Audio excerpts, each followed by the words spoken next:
Yeah, so obviously, he has his left hook. But the moment this fight was confirmed, I've been working on that.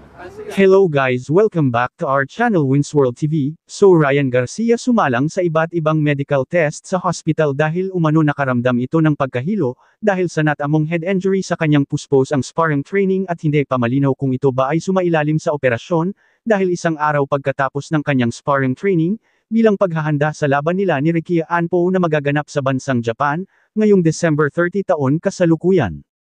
Nilinaw din ng kampo ni Ryan Garcia, na puruhan ito sa kanyang sparring mate. Nasanhi ng kanyang pagkahilo at napag-alaman din na may tama ang kanyang panga.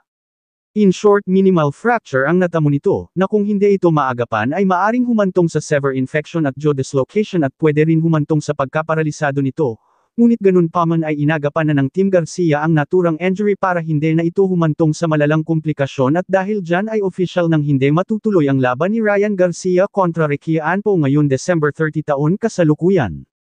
Sa kabilang banda naman ay hindi nga maiwasan ni former 8 World Division Champion Manny Pacquiao ang mag-alala sa kanyang kaibigan, kaya nagpaabot na ito ng suporta at personal itong dadalawin si Ryan Garcia. Kung inyo pong naalala ang naging laban ni Ricky Anpo versus Manny Pacquiao ay grabe din ang sinapit nito sa mga kamay ni Ricky Anpo na kung saan ay muntik na niyang ikabagsak dahil sa natamong mga tama ng suntok ni Ricky Anpo.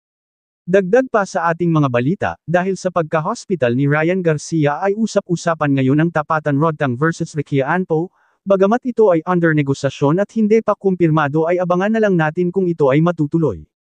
Ngunit bago yan ay atin muna balikan ang labanan Ricky Anpo versus Manny Pacquiao na kung saan namuntik ng ikabagsak ni Manny Pacquiao dahil sa mga natamong malalakas na suntok ni Ricky Anpo at kumita ng limpak-limpak na pera. Jab です。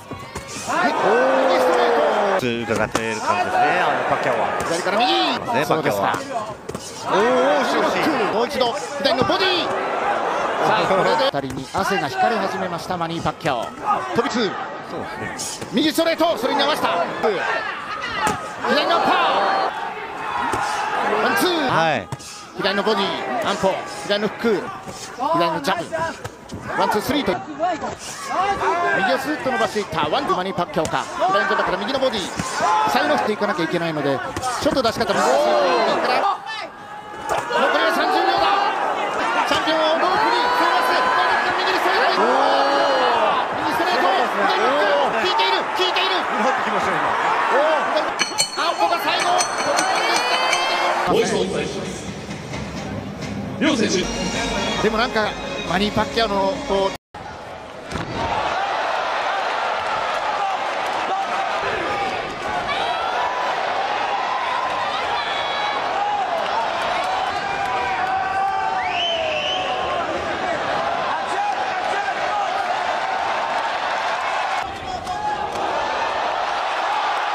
Thank you for watching. Salamat sa inyong panunood. This is Winsworld TV. Saying peace, love and good vibes lang tayo lagi, okay, alright.